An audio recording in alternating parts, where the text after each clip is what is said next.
kan tu kapian kasei len na o mi zoram ichunga zo fa te kan leng dia le thêm dam thi phim ten min thôi ni le nin o kan ram nei chun itan e nge kapti ve don le ni mangai na tong chung zel yanin zain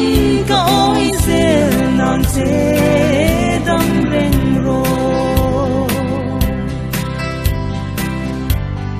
sikui thiang kan don za nung chaleng nen ha chol doi ang min dom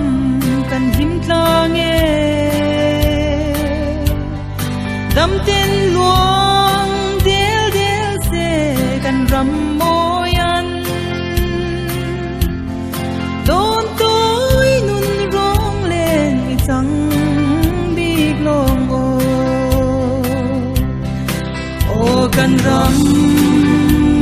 kan ram nei chun itan e nge kati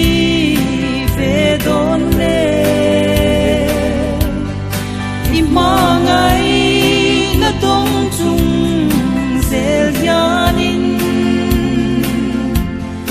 zain ka oi zel nan che dam reng ro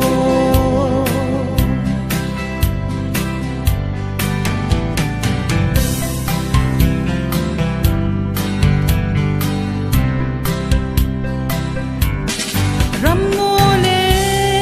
nung cha leng zong te chuanin kan che chia an thlir eng tin na yang mo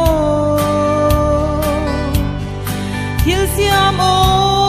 moi zai ri a re hun chuan ring nun hian om zia nei big long e o kan ram nei chun itan e nge kati ve don le i mangai na tong chung zel yanin zain ka oi zel nan che dam reng ro i